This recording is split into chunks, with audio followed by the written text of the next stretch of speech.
The gauze lasted barely 8 seconds. 8 seconds of pressure against the bullet wound that stopped the bleeding, silenced the highway wind, and turned an instinct to heal into something that couldn't be undone. Lena Marlowe felt it immediately. The sudden shift in the air, the way the darkness around them seemed to tighten, as if the night itself had leaned in to witness. Her hands had barely staunched the blood when his eyes opened. Dark eyes. Not grateful. Alert. She pulled back slightly, her nursing training already cataloging his vitals, but something else made her pause. The man didn't thank her, didn't ask for help, didn't even flinch from pain. He simply stared at her with the kind of focus that assessed threats, not saviors. His hand shot up and caught her wrist. Not rough, but firm, impossibly strong for someone who'd just lost a pint of blood. His grip was a warning wrapped in injured flesh. "You okay?" she asked, her voice steadier than her heartbeat. Medical autopilot. Keep the patient calm. His eyes stayed locked on her face, studying, calculating, looking for something she didn't understand. "You shouldn't have stopped," he said quietly. It wasn't gratitude. It was a premonition. Lena swallowed, suddenly aware of how alone they were. Rain hammered her back. The highway stretched empty in both directions. No cars, no witnesses. Just her, the dying stranger, and a darkness that felt heavier than it should. "You were bleeding out," she said, reflexive defense of her choice. He didn't release her wrist. His thumb pressed against her pulse point, not intimately, clinically, like he was memorizing the rhythm. "Now they'll know you were here," he said. His voice carried the certainty of someone who understood consequences better than hope. Before she could ask who they were, his grip loosened. He leaned back against the concrete barrier, dismissing her with the gesture. "Go, before they circle back." Lena didn't wait for more. She grabbed her first aid kit and ran to her car, her hands shaking as she fumbled with the keys. In her rearview mirror, she watched him. Still alive, still upright, still watching her taillights disappear into the rain. Behind her, Silas Creed closed his eyes and memorized her license plate. 18 hours earlier, Lena's night had felt like every other late shift. The hospital emergency room was the usual Friday chaos, loud, bright, smelling of disinfectant and burned coffee. Lena leaned against the nurse's station, her scrubs wrinkled, her ponytail coming loose as she charted her last patient. Her fingers cramped. She'd been on her feet for 11 hours. "You heading home?" Rhea appeared beside her, shoving a granola bar into Lena's hand. Her best friend knew her too well. Lena always forgot to eat during shift. "Trying to," Lena said, accepting the bar gratefully. "If Dr. Morrison stops finding reasons to keep me late." Rhea grinned. "You're too competent.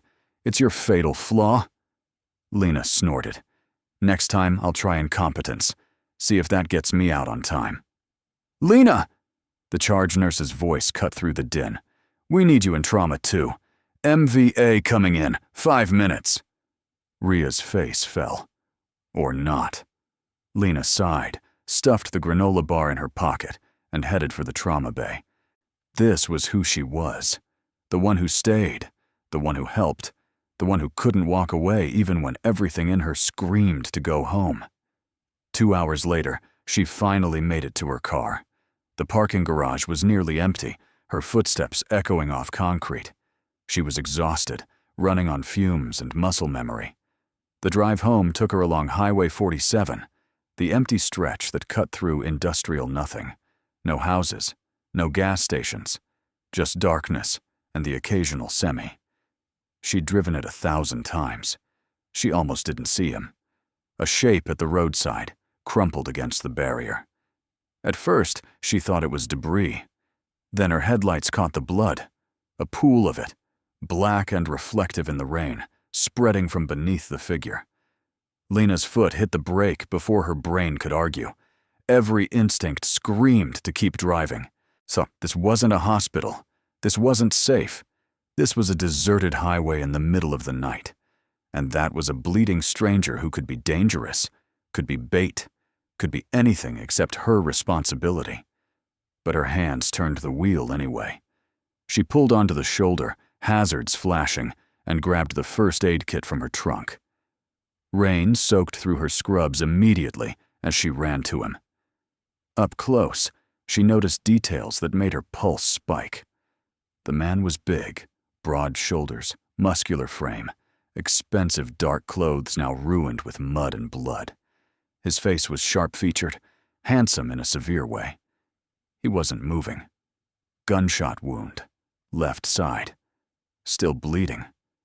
Lena's training kicked in. She dropped to her knees, pressing gauze against the wound, applying pressure.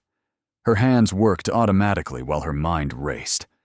Who gets shot on a highway? Why is he alone? Where are the police? That's when his eyes opened. And Lena realized she'd just saved someone who might destroy her life for the mercy. If you're already hooked by Lena's impossible choice on that rain-soaked highway, wait until you see what comes next. This story takes you deep into a world where mercy becomes a death sentence, where the man she saved might be her salvation or her destruction, and where every choice leads somewhere darker and more compelling than you can imagine. Hit that subscribe button and turn on notifications, because you won't want to miss a single chapter of this twisted romance. Trust me, by chapter 3, you'll understand why Lena's biggest mistake wasn't stopping on that highway. It was thinking she could ever escape what came after. Now, let's find out what happens when Silas Creed's men come for her the very next morning. Lena woke to the sound of her front door exploding inward. Not knocking. Not the rattle of a lock being picked. The sharp crack of wood splitting, hinges tearing free.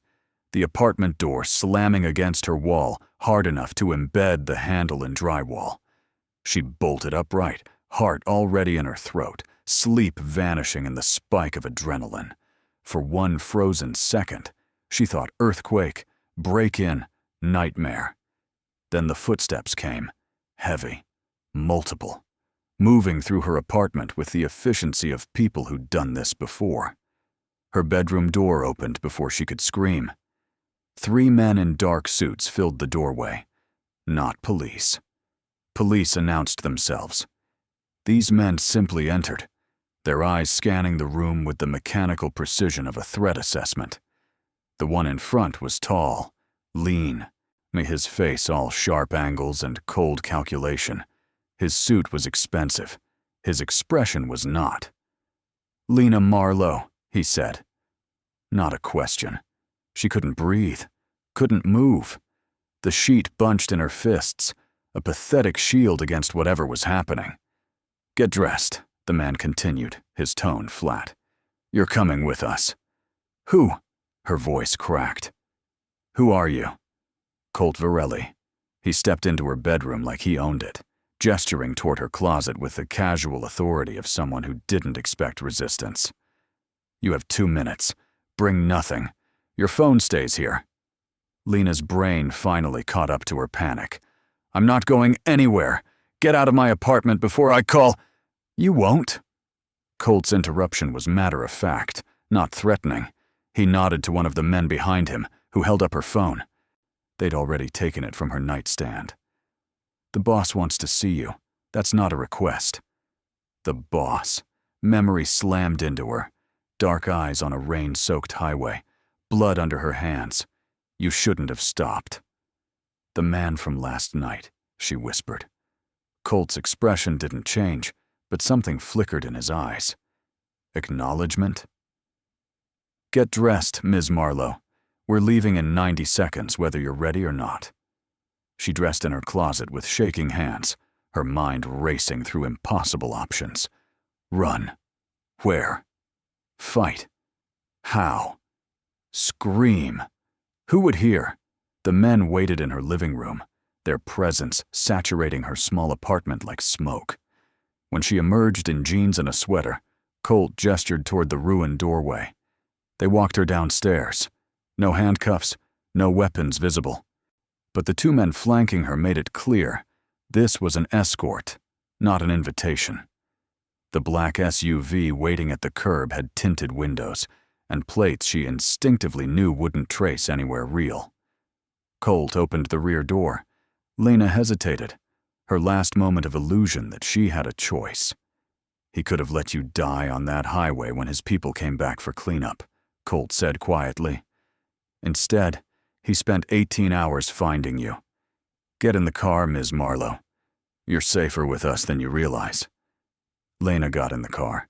The drive took 40 minutes through parts of the city she didn't recognize, then out past the suburbs into estate country, where properties hid behind walls and gates. The compound they finally entered wasn't a house.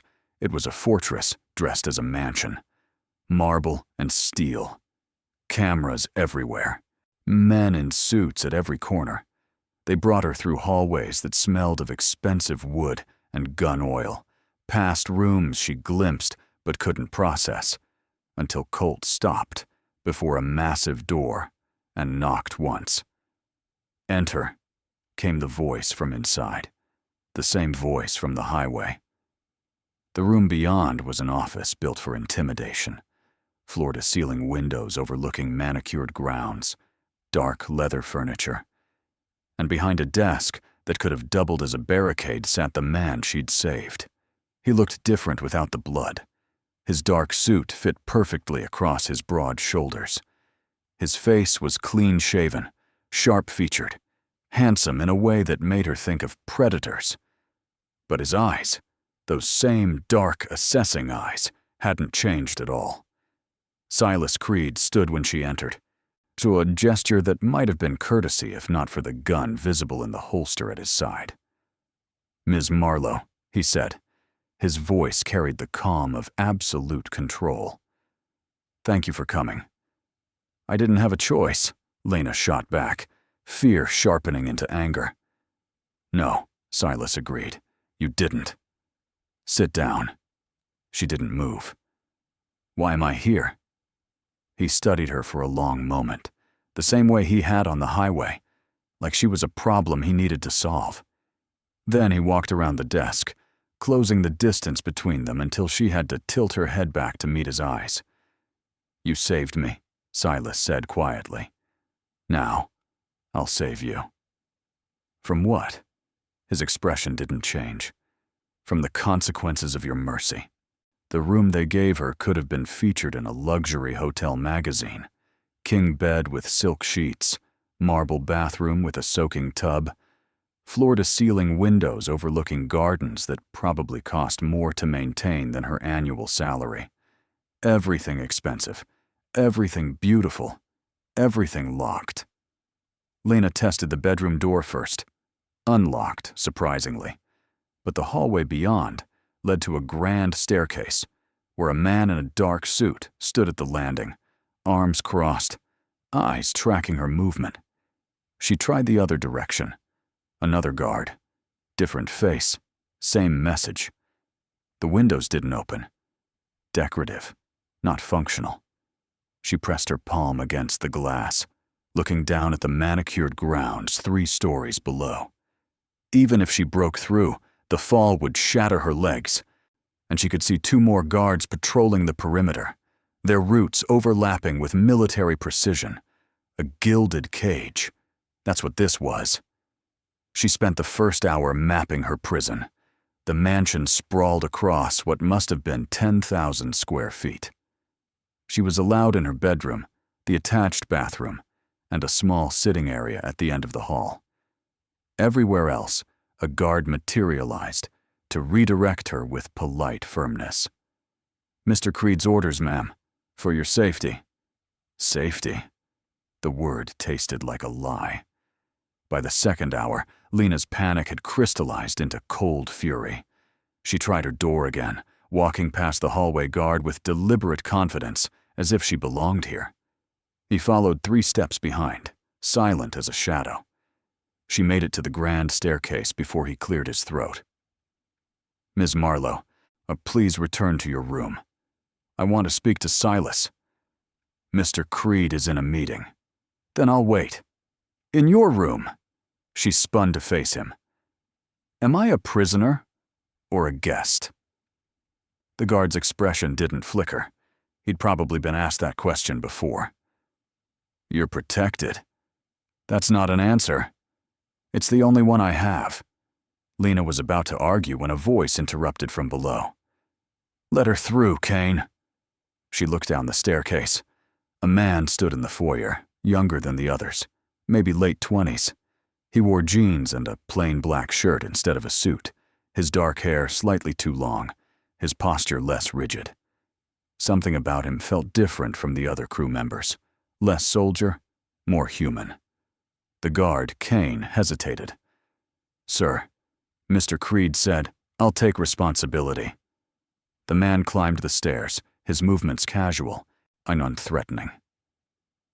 When he reached the landing, he offered Lena a slight nod. Merrick Dune, I'm told you're the reason we still have a boss. Lena crossed her arms. I'm told I'm being protected. Feels more like I'm being held hostage. Probably because those two things look identical from the inside. Merrick's tone carried a wry understanding that caught her off guard. He glanced at Kane. Give us a minute. Kane's jaw tightened, but he stepped back, just out of earshot. Marek turned to Lena, his voice dropping. You want honesty? Desperately.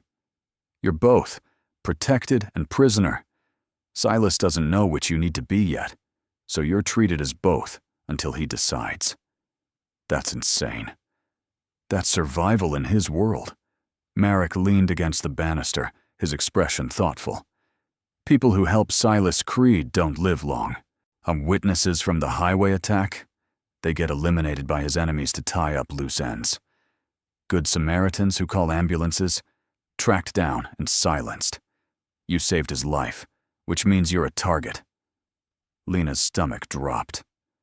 The other witness, dead, 3 hours after the attack. Marek's eyes held sympathy she hadn't seen from anyone else here. You think Silas kidnapped you because he's grateful? He's keeping you alive.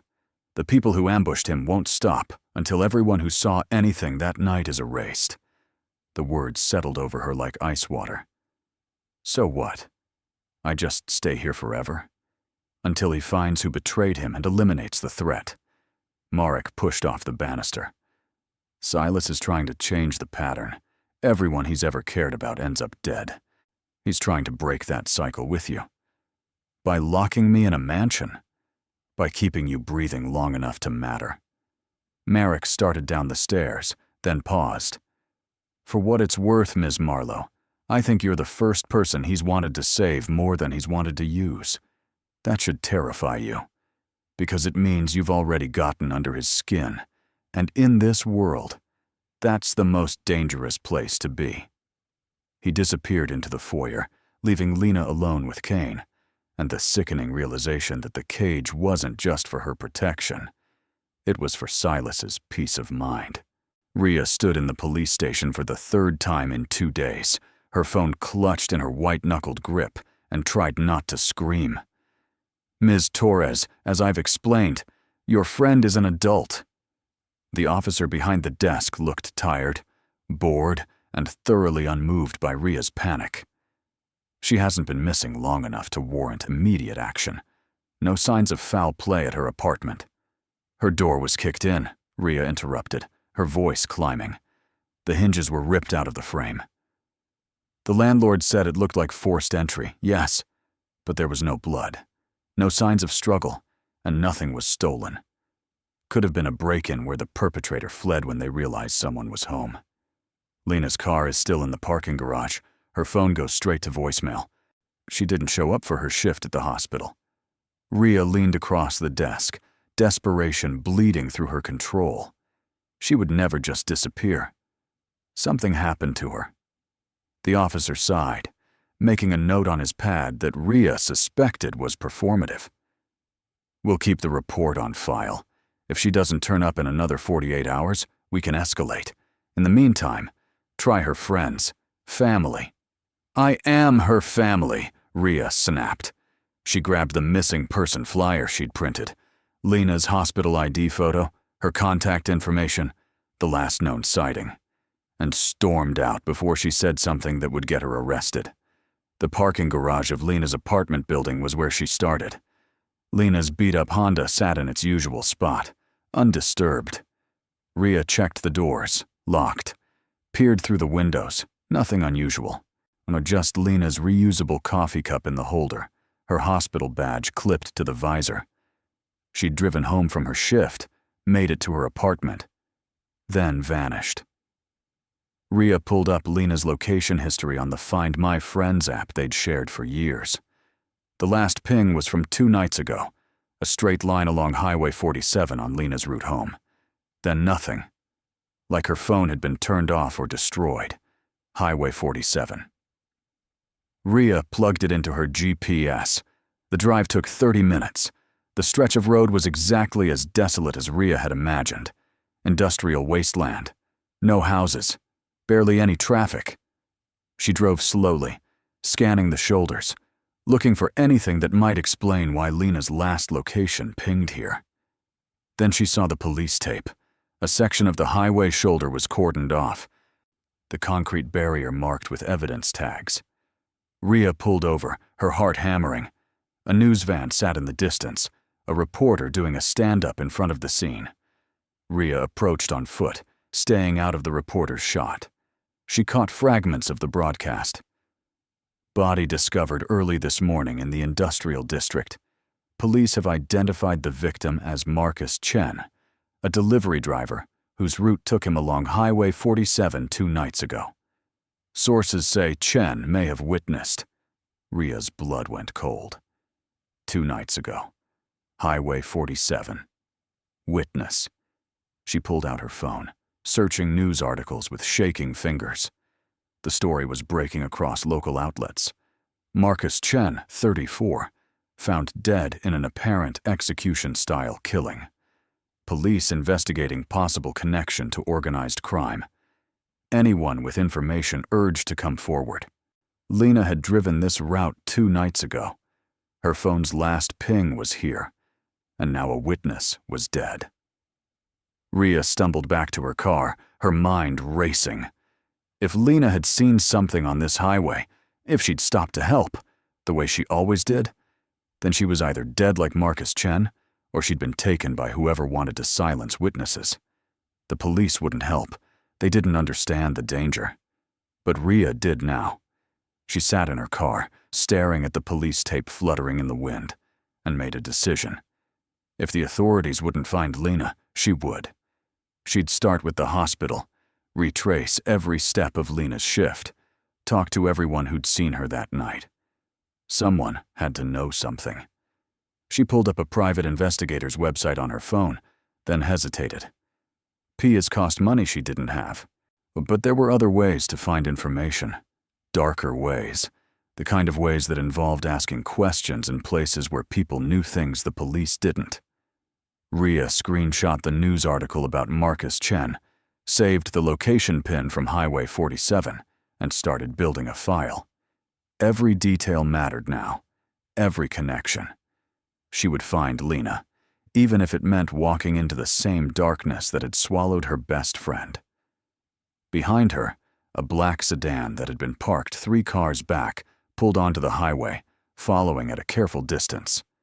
Silas's people had been watching Rhea since the moment she'd filed the missing person report, and now they were watching her watch them.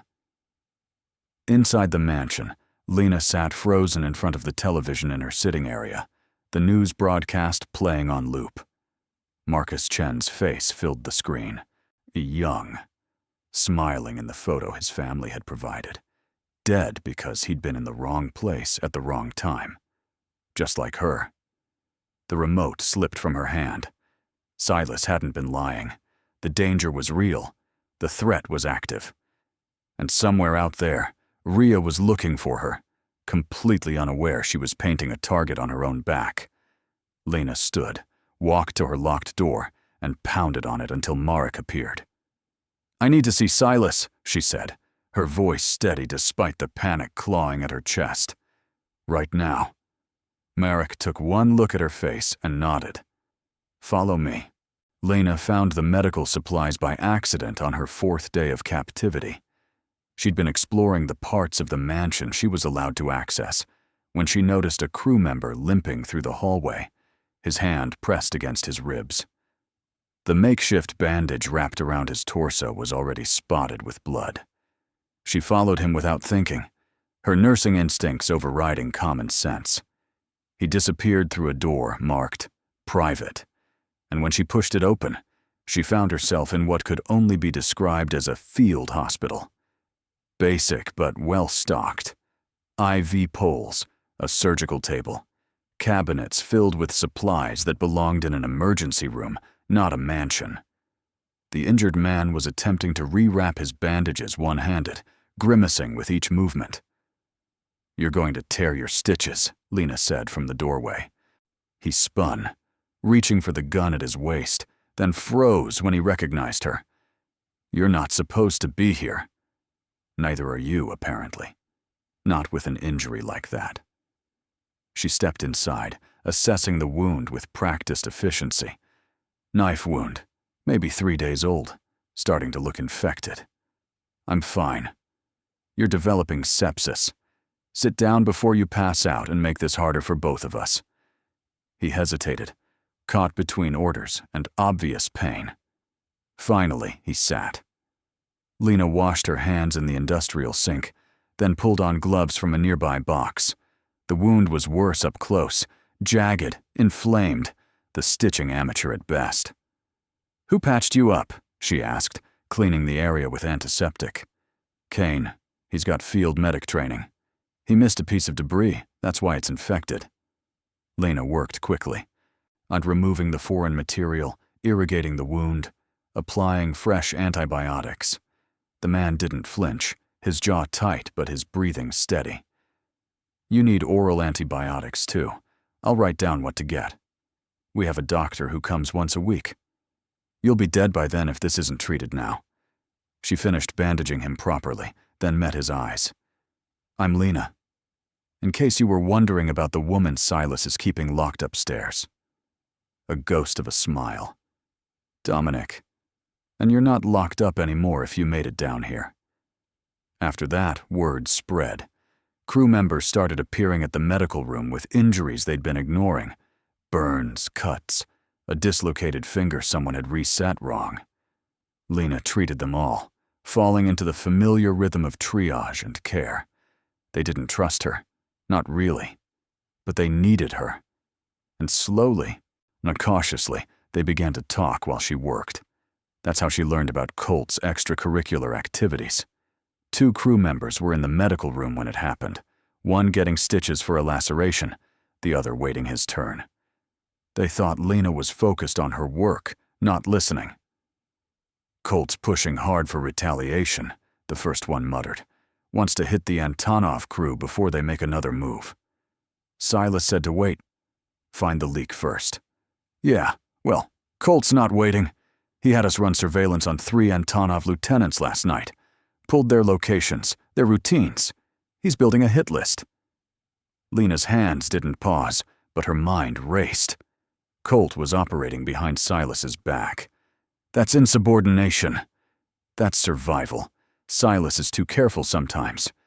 Colt thinks we should eliminate threats before they eliminate us. The second man glanced at Lena, lowering his voice. "You think she's one of those threats?" "Colt does. Heard him arguing with Silas yesterday. Said keeping her here is a liability. That we should handle it the way we handle all liabilities." Lena's blood went cold, but she kept her expression neutral, tying off the final stitch. "You're all set. Keep it dry. Change the dressing twice daily." They left without another word, but the damage was done. That evening, Marek found her in the medical room, restocking supplies. He closed the door behind him, his expression grim. "You've been useful," he said without preamble. "The crew respects that. But Colt doesn't." Marek's silence was confirmation. He leaned against the counter, choosing his words carefully. "So Colt believes the only way to protect this organization is through ruthless elimination of all threats. No loose ends, no witnesses, no complications. I'm a complication. You're a witness who knows too much and can't be controlled. Marek met her eyes. Colt's been pushing Silas to make a decision about you, permanently. Lena's throat tightened. What kind of decision? The kind that ends with you disappearing. Marek's tone was quiet, almost regretful. Silas keeps refusing, says you're under his protection. But Colt's losing patience. He thinks Silas's judgment is compromised because you saved his life, that he's letting emotion override logic. Is he right? Marek considered that. I don't know. Silas doesn't let people in, doesn't keep witnesses alive, doesn't hesitate when something threatens his operation. But with you? He shook his head. You're the first person I've seen him protect instead of eliminate. That makes Colt nervous. Makes him think Silas is vulnerable. So what happens now?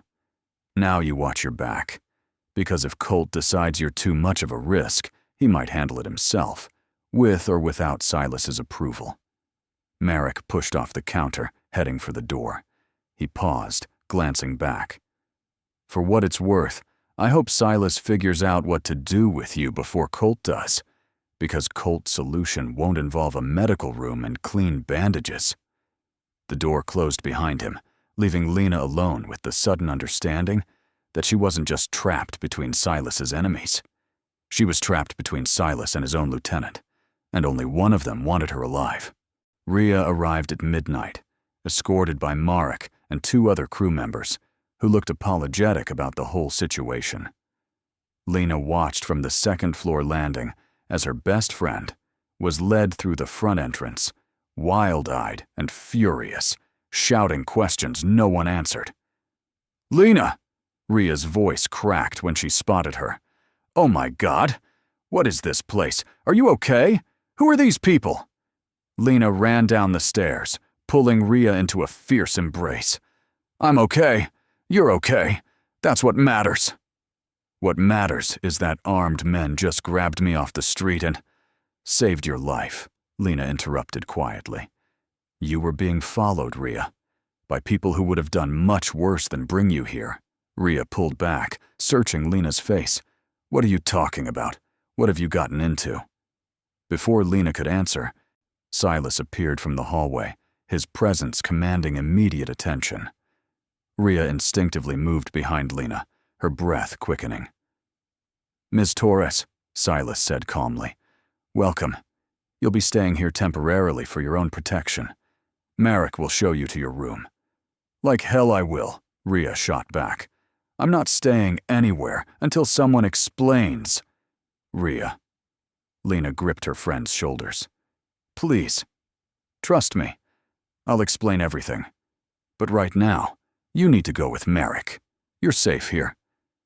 The fear in Lena's eyes must have communicated what words couldn't, because Rhea finally nodded. Marek led her upstairs, leaving Lena alone in the foyer with Silas.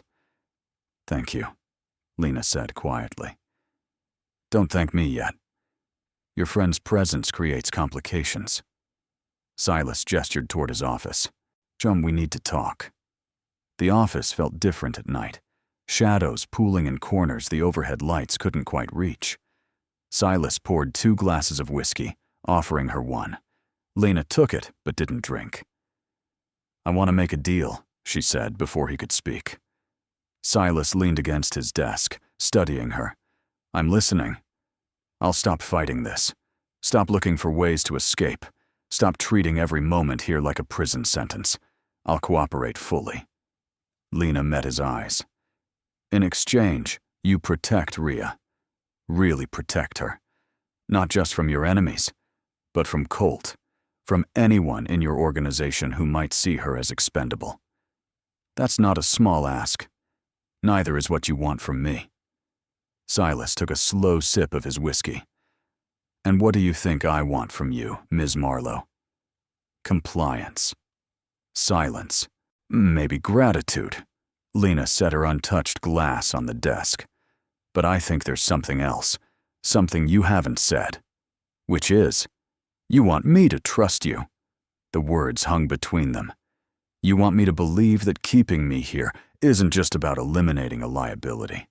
That maybe somewhere under all this control and violence, you actually care whether I live or die. Silas's expression didn't change, but something flickered in his dark eyes. He set down his glass, pushing off the desk to stand directly in front of her.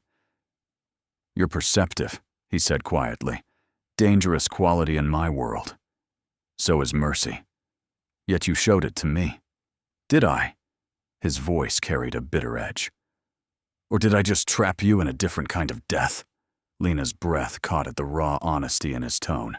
For the first time since she'd been brought here, the mask of control slipped, revealing something underneath. Exhaustion, maybe. Or regret. Why me? She asked. You could have eliminated me like Marcus Chen. Clean, efficient, no complications. Why keep me alive? Silas turned away, walking to the window. For a long moment he said nothing, his silhouette dark against the glass. When he finally spoke, his voice was low, almost too quiet to hear. Because everyone I've ever cared about ends up dead. My parents, executed when I was 16 because my father trusted the wrong person. My brother, killed in retaliation for a decision I made. My fiancée. He stopped, jaw tightening. She died because someone wanted to hurt me, because being close to me painted a target on her back. Lena's throat constricted. Silas, you saved my life, he continued, still not looking at her. Not because you knew who I was, not because you wanted something from me.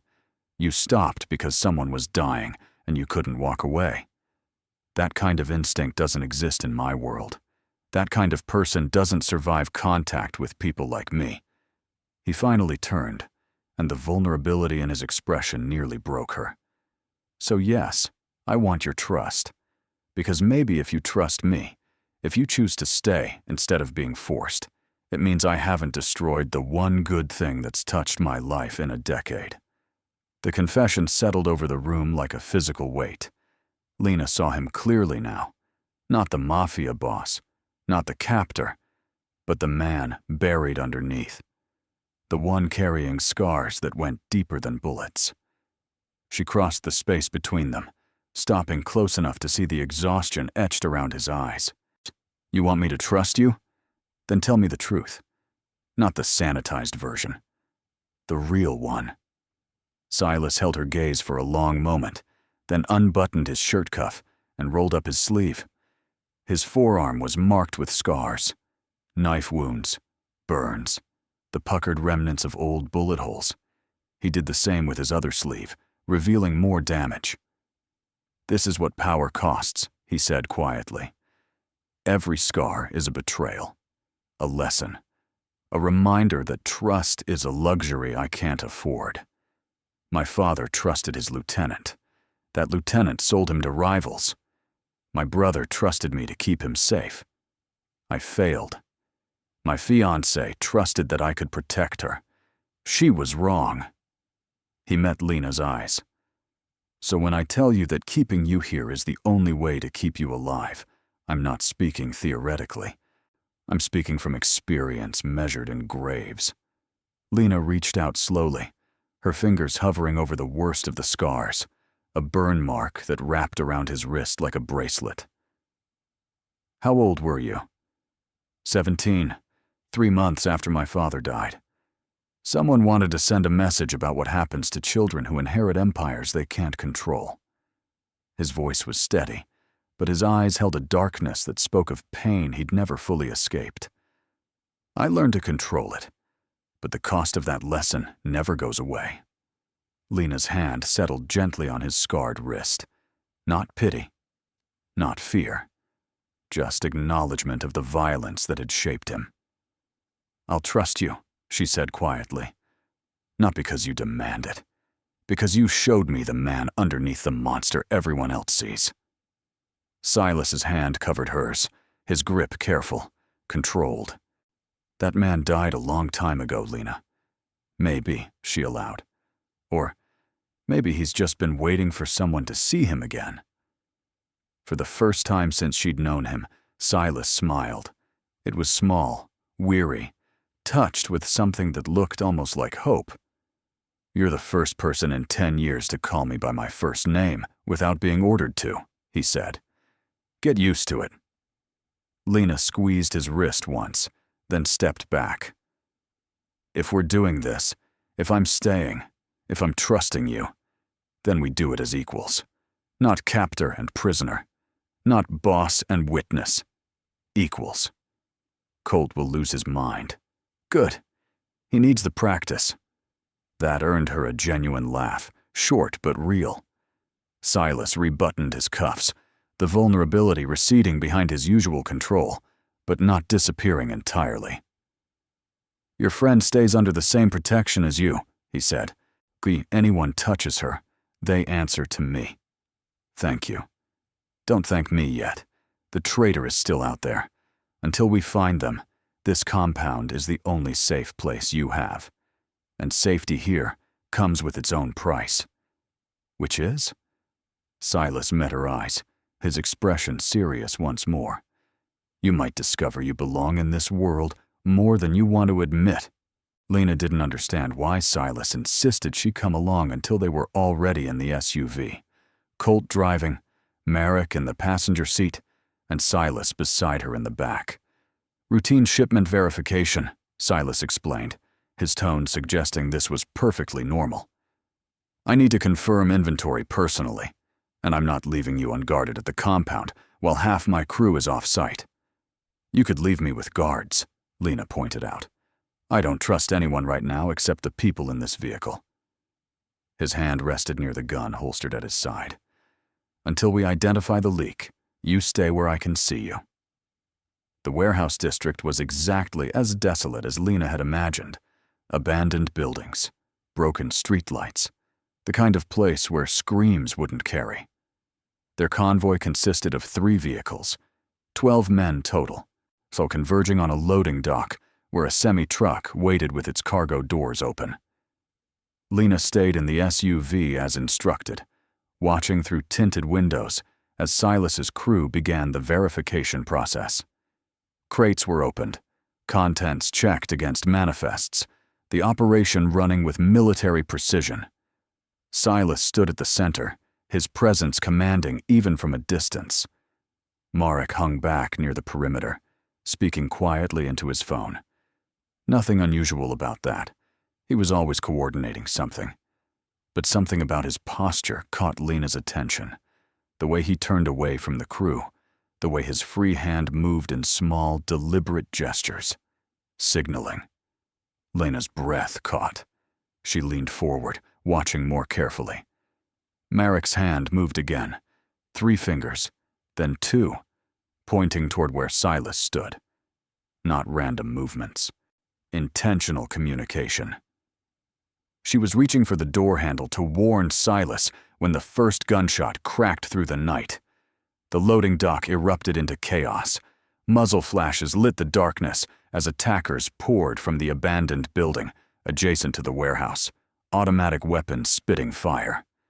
Silas's crew returned fire immediately, training overriding panic, but they were caught in the open with minimal cover.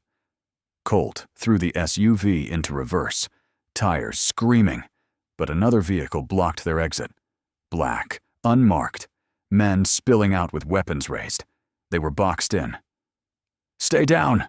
Colt shouted at Lena, drawing his weapon. But Lena's eyes were locked on Marek. While everyone else dove for cover, while bullets chewed through metal and concrete, Marek moved laterally toward the attacker's position. Not fleeing, not engaging, so moving deliberately, with purpose. He raised his phone again, and immediately the attackers shifted their focus, concentrating fire on the crates, where 3 of Silas's crew had taken cover. "Marek," Lena whispered, horror and understanding colliding. "Oh God, it's Marek!" Silas had seen it too. Even in the chaos, even while returning fire from behind the semi-truck, his attention tracked Marek's movements. Their eyes met across the killing ground, betrayer and betrayed. And something passed between them that transcended the violence, recognition, confirmation, fury. Silas moved with lethal efficiency, closing the distance to Merrick while his crew provided covering fire. Merrick saw him coming and ran, but Silas was faster. Driven by betrayal that had been festering for weeks, he tackled Marek behind a concrete barrier. His gun pressed against the younger man's temple before Marek could draw his weapon. "Call them off," Silas growled, loud enough to be heard over the gunfire. "Now!" Marek's face was ashen, caught between fear and resignation. "I can't."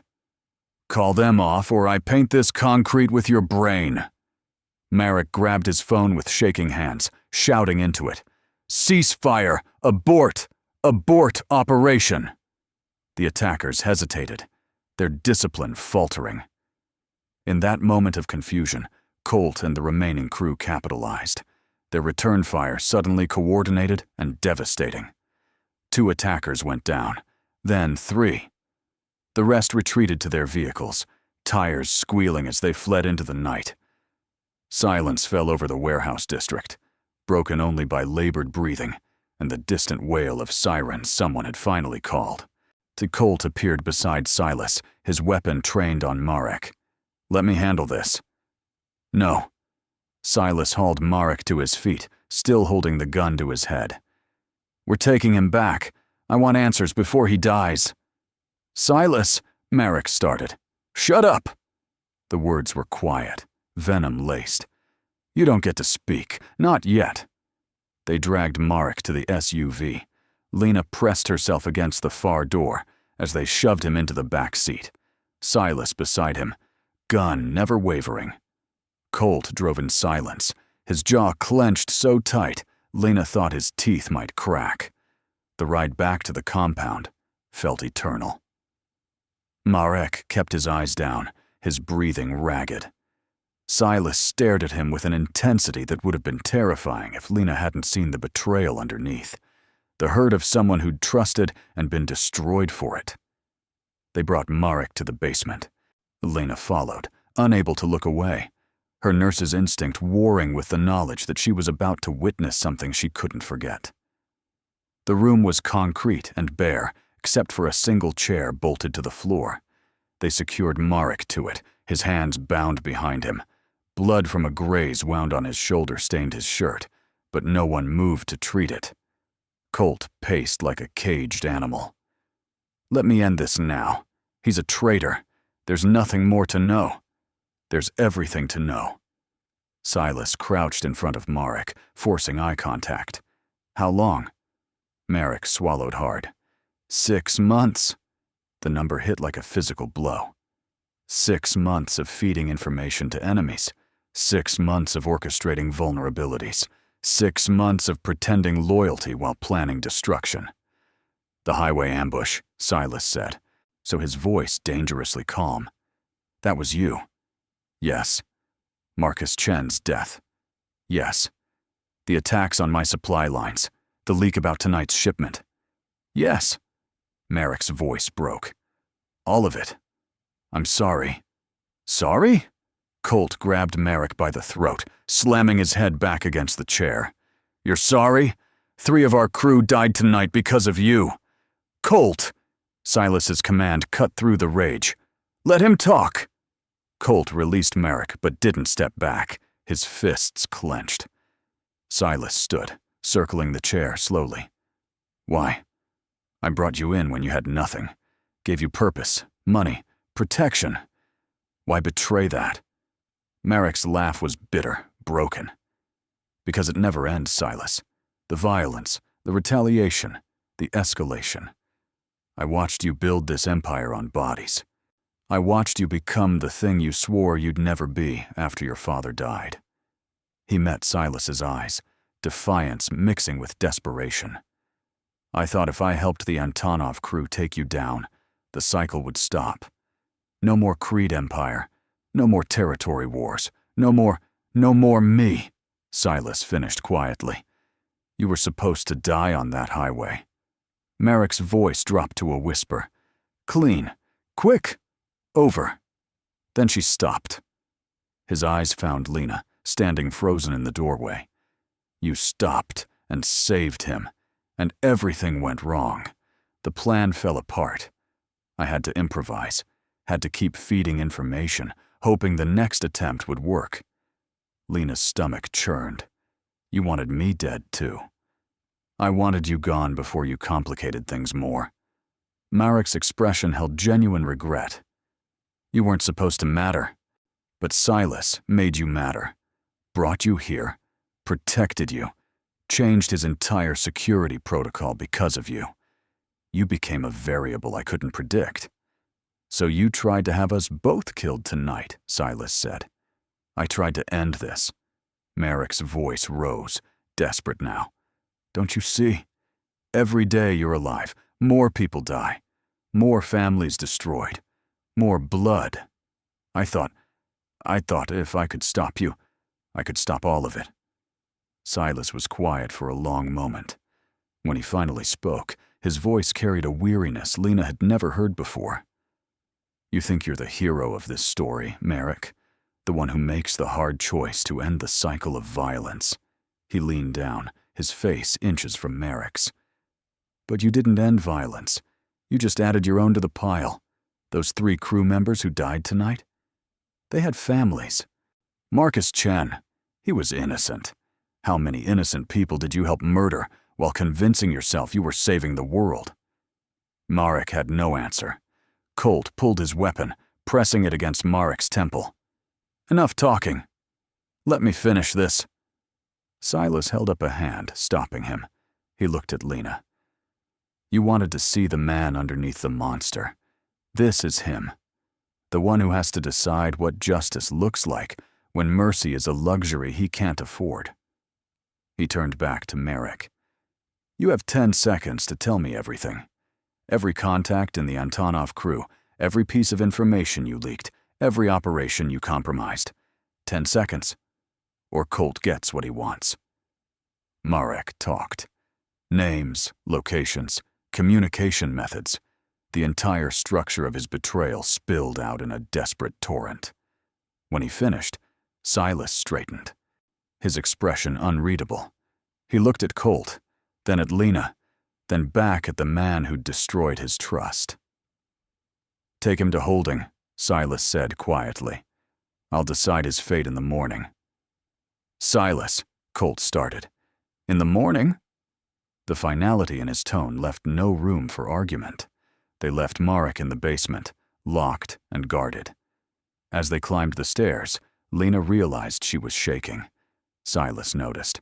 He stopped, turning to face her. Now you understand why I don't trust easily.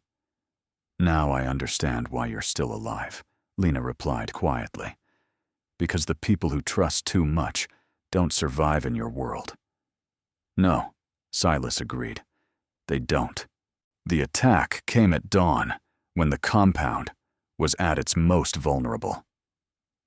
Lena woke to the sound of explosions, the windows in her room rattling as the front gate was breached. She bolted upright, heart hammering, as automatic gunfire erupted from every direction. Marek had given them everything. The layout, the guard rotations, the blind spots in their defenses. 6 months of intelligence distilled into a single coordinated assault designed to end Silas Creed permanently. Lena ran into the hallway wearing only sleep clothes, nearly colliding with one of the guards. What's happening? Get to the safe room, now. He pushed her toward the reinforced door at the end of the hall, but before she reached it, Colt appeared. Blood streaming from a cut above his eye, his weapon raised. Silas is hit, he barked. Medical room. Move. Lena's training overrode her fear. She ran. The medical room had been transformed into a war zone triage center. Silas sat propped against the wall, his shirt soaked red, his face pale, but his eyes still sharp.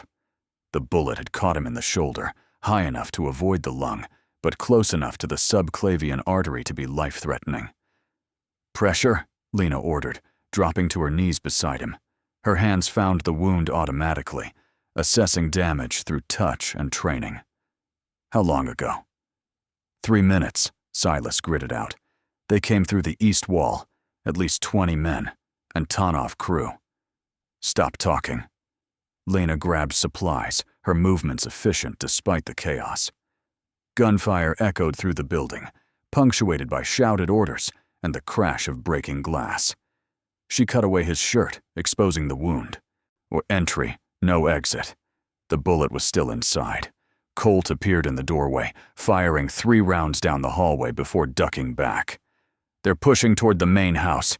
We're holding them at the stairwell, but they've got numbers. Then hold harder, Silas said through gritted teeth. I need to extract this bullet, Lena said, her hands already prepping a local anesthetic. If it shifts, it could sever the artery.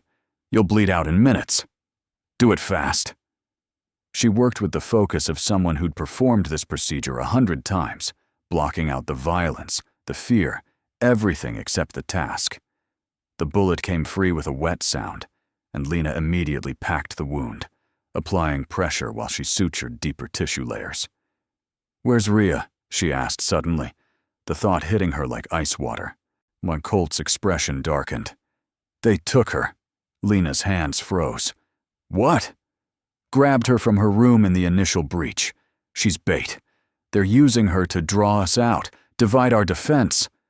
Then give them what they want, Silas said, his voice stronger now that the immediate danger had passed. Colt, take a team. Get her back. You're barely conscious. I'm giving you an order. Silas pushed himself upright with Lena's help, his jaw clenched against the pain. They want me? They can have me. On my terms. They moved as a unit, Silas, Lena, Colt, and 6 crew members, through corridors transformed into a battlefield. Bodies littered the floor, both theirs and the enemy's. The compound's defensive advantages had slowed the attack, but hadn't stopped it. They found Rhea in the main foyer, held at gunpoint by 3 Antonov soldiers. Their leader, a scarred man Lena recognized from Silas's intelligence files. Viktor Antonov himself, surrounded by a dozen armed men, had come to finish this personally. Silas Creed, Viktor called out, his accent thick. Finally, we meet properly. Not through intermediaries and traitors, but face to face. Let the woman go, Silas said calmly, despite the blood still seeping through his bandages. This is between us. Is it? Because I think this woman... Viktor pressed his gun against Rhea's temple, making her whimper. Is quite relevant. She's the friend. The one who wouldn't stop asking questions. The one who led us right to your compound's vulnerabilities through her desperate social media posts. Lena's blood ran cold. Rhea had nothing to do with... She had everything to do with it. Viktor's smile was cruel. Every post, almost every search, every public plea for information. Marek fed us everything, told us she'd be your weakness. And he was right. Where is Marek? Silas asked quietly. Right here. The voice came from behind them. Lena spun to see Marek emerging from a side corridor, flanked by 2 more Antonov soldiers. His hands were unbound, his gun holstered but accessible. He'd never been a prisoner. The holding cell had been theater, a way to feed false security while the real attack was planned. You let them take you, Silas said, understanding dawning. The capture, the confession, all of it staged. You needed to believe the threat was neutralized. Marek's expression held no apology now, only cold determination. You needed to feel safe enough to let your guard down. Worked perfectly. Colt raised his weapon, but 3 guns immediately trained on him. They were outnumbered, outgunned, and Rhea was still a trigger pull away from death. Stalemate. Lena stepped forward, her hands raised, positioning herself between Silas and Viktor. You want to end the cycle of violence, Marek? This is how you do it. Taking hostages, staging massacres, drowning in more blood? I'm ending it the only way that works, Marek replied, by removing the source. The source is you. Lena's voice cut through the tension. You think killing Silas stops the violence. Someone else takes his place. Probably someone worse. Then Antonov expands, and someone comes for him. The cycle doesn't end because you remove one man. It ends when people choose something different. There is no different in this world, Marek said bitterly. Then make one. Lena looked at Victor. You want Silas dead. He wants you dead. How many more of your men die before one of you succeeds? How many more families destroyed?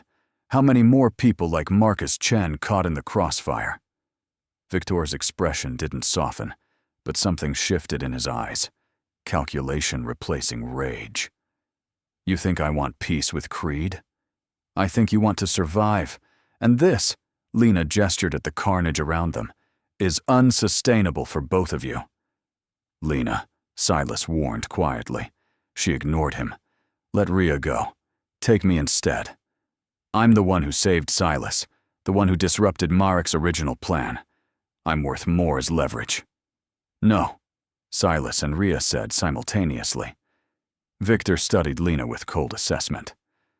You're also the only innocent person in this room. Killing you serves no purpose. Then what purpose does killing Rhea serve? Lena pressed. She's a nurse, like me. She was looking for her friend. That's all. The silence stretched, broken only by distant gunfire from elsewhere in the compound, where the battle still raged. Victor lowered his gun from Rhea's temple. Marek, your assessment. Marek's jaw tightened. We came here to end Creed. We can negotiate later. Your assessment, Victor repeated, his tone sharpening. Marek looked at Lena, at Silas, at the standoff that could go either way. When he spoke, his voice carried resignation. She's right. This doesn't end today. Even if we kill Creed, Colt takes over. We'll be fighting this war for another decade. Then perhaps, Victor said slowly, we renegotiate terms. Not peace, I'm not naive, but boundaries, territory agreements, our reduction of open warfare. You're proposing a truce? Silas asked, his tone skeptical but interested. I'm proposing we stop destroying each other over pride. Victor released Rhea, pushing her toward Lena. Your nurse makes a compelling argument. I'm tired of losing men to a war that benefits no one. Colt's weapon didn't waver. Sir, this is a trap. Maybe, Silas agreed. Or maybe it's an opportunity. He stepped forward, ignoring the pain in his shoulder. Antonov, you and I, neutral ground tomorrow. We hash out terms. No more ambushes. No more civilian casualties. We maintain our operations, but we stop trying to erase each other. Victor considered this, then nodded once. Tomorrow, I bring 3 men. You bring 3. Agreed. The tension didn't dissipate, but it shifted. Victor gestured to his crew, and slowly, carefully, they began to withdraw. Marek moved to follow, but Colt blocked his path. He doesn't leave, Colt said flatly. Colt, Silas started. No, Colt's voice was ice. Victor gets his truce. Marek gets justice. Those 3 crew members who died because of his betrayal deserve that much. Marek didn't run, didn't plead. He simply stood there, accepting what was coming with the same resignation he'd shown throughout. Victor paused at the door. Marek knew the price of betrayal when he came to us. I won't interfere. The Antonov crew left. Colt raised his weapon. Wait, Lena said, though she didn't know why.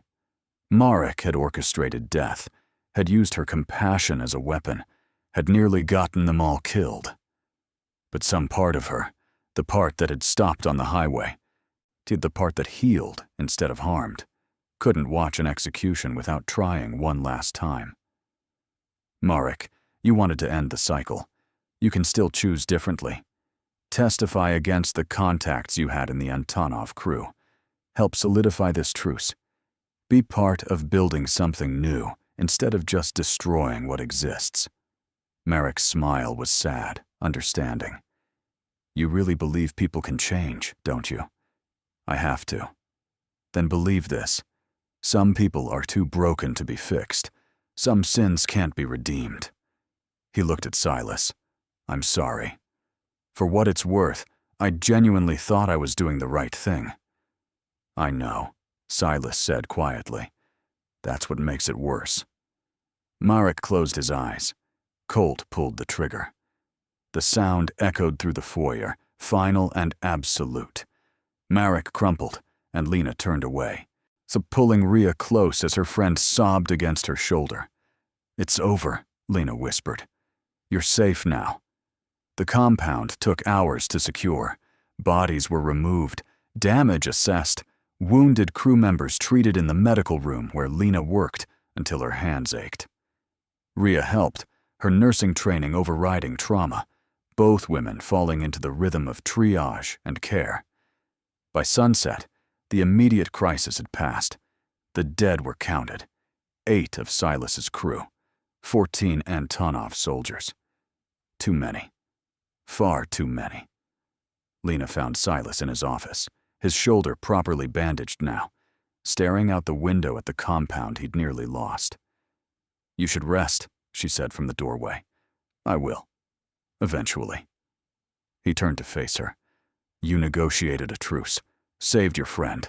Thought tried to save Marek even after everything he'd done. His expression held something she hadn't seen before. Genuine respect. You're free to go, Lena. You and Rhea both. The threat's neutralized. The truce is holding. And you've more than earned your freedom. Lena stepped into the office, closing the door behind her. She'd thought about this moment for days. Imagined walking out, returning to her apartment, her hospital shifts, her normal life. But standing here now, watching Silas pretend he wasn't hoping she'd stay, she realized something fundamental had changed. What if I don't want to leave? Silas went very still. What? I don't want to leave, Lena repeated, moving closer. Not as your prisoner, not as your responsibility, but as someone who chooses to be here, on my terms. Lena, you don't belong in this world. Maybe not, but you don't belong in it either. Not the way it is now. Someone needs to help you build something different. Someone needs to be the person who believes you're worth saving. She met his eyes. Let me be that person. Silas stared at her for a long moment, conflict and hope warring in his expression. You realize what you're choosing, the danger, the complications, the impossibility of a normal life. I realized that the night I stopped on the highway. I chose compassion over safety then. I'm choosing it again now. This isn't compassion, Lena. This is madness. Maybe, she agreed. Or maybe it's the first sane choice either of us has made in a long time. Silas closed the distance between them, his hand coming up to cup her face with surprising gentleness. If you stay, everything changes, for both of us. Good, Lena said. It's time things changed. He kissed her then, not the desperate kiss of two people caught in trauma, but something else. A promise, an agreement, a choice made freely by two people who'd found each other in the darkest circumstances and decided to build something resembling light. When they pulled apart, Silas rested his forehead against hers. On your terms, he murmured. On our terms, Lena corrected. Outside the office, Rhea stood with Colt, watching through the window. Is she insane? Rhea asked. Colt's expression held grudging approval. Probably. But maybe that's what he needs. Someone crazy enough to believe he can be better than he is. And if she's wrong? Then we make sure she survives the discovery. Colt glanced at Rhea. You're free to go, Ms. Torres. We'll provide protection until the truce is fully established. But you're not obligated to stay. Rhea looked at her best friend, wrapped in the arms of a man who'd kidnapped them both, and realized she'd already made her decision too. Someone needs to make sure Lena doesn't get herself killed trying to save everyone. Might as well be me. She met Colt's eyes. Besides, You're going to need more medical staff if truces keep exploding into firefights. Colt's lips twitched in what might have been a smile. Welcome to the madness, Ms. Torres. Inside the office, Lena and Silas stood together, looking out at the compound, scarred by battle but still standing. The future was uncertain, dangerous, complicated beyond measure. But for the first time in 10 years, Silas Creed believed he might actually deserve to survive it. And for the first time since that night on the highway, Lena Marlowe understood why she'd stopped. Not to save a stranger, to save them both.